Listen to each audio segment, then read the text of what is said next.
Hey YouTube, something a lot of people don't think about, but we've had to think about a lot.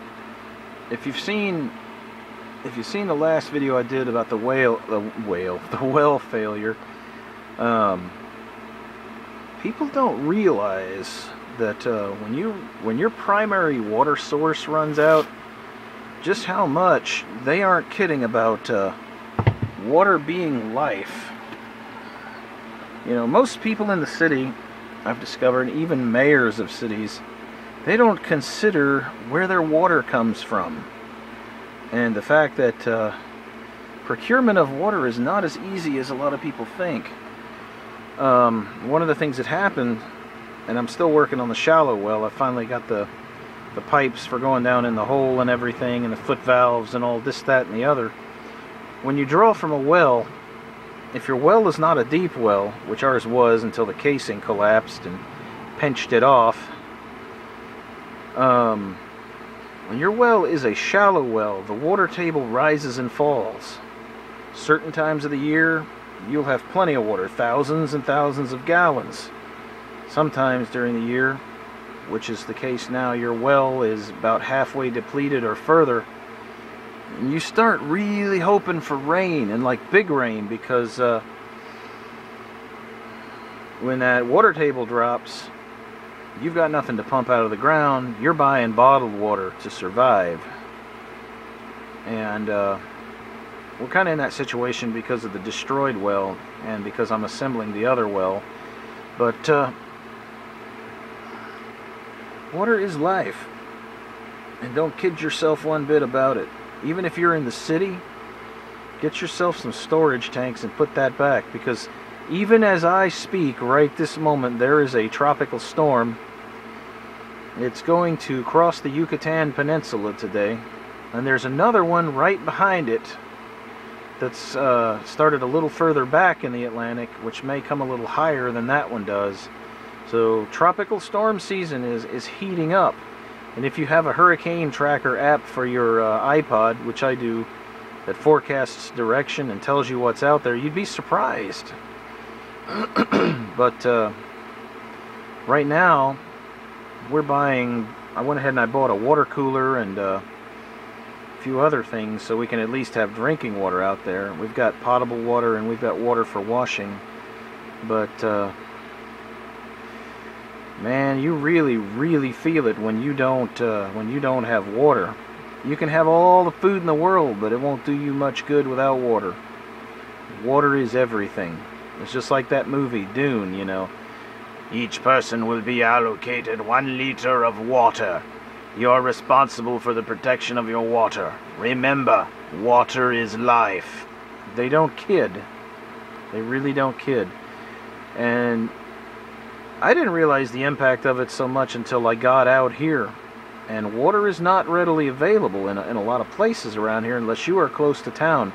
It's a weird thing. These little towns, you go out past a certain distance, even a couple of miles, and water from the city is non-existent. You either have a well or you have nothing, you know, unless you buy bottled water. You know, it's not to say that it isn't out here. There's ways you can procure it. You can procure it from the air if you have a condensation unit, because the humidity out here is extremely high. You can build a solar still. Not that hole in the ground thing, but you can build a decent one, freestanding framed unit with troughs and glass, and you can get hundreds of gallons a day if the sun is bright. But it's just the means of procurement are not conventional out here. So you really start to appreciate things when you have to do without them. And if you really want to know an example, turn the water off to your house and see how long the water, self-imposed water embargo you have lasts. You won't like it.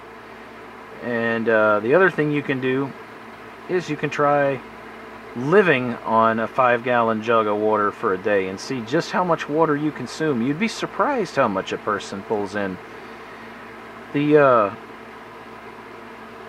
estimates from the government and from FEMA and whatnot says the average person in a household consumes, well, the average household consumes 60 gallons of water a day.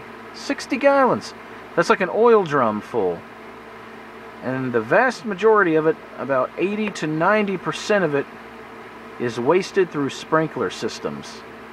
The next big runner-up is toilets. Surprisingly, you'd think it would be washing machines. But actually, because washing machines are not run constantly unless you have a big family and you're a bunch of slobs. Well, if you were a bunch of slobs, you wouldn't be using a washing machine, period. But if you have a big family, that consumes about 40 gallons. An efficient machine will consume about 40 gallons. A high-efficiency machine, front loader, consumes quite a bit less. But a conventional washing machine can consume anywhere from 40 to 55 gallons of water to wash a load of clothes.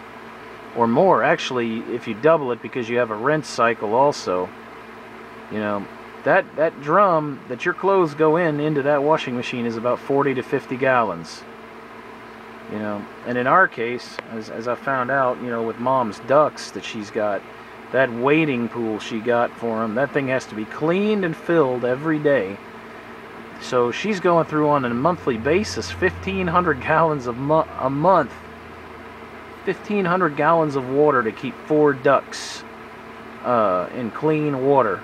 And believe me, they need clean water. I've never seen anything foul up a pool of water faster. Instead of calling them foul, F-O-W-L, they ought to call them foul, F-O-U-L, because that's what they are.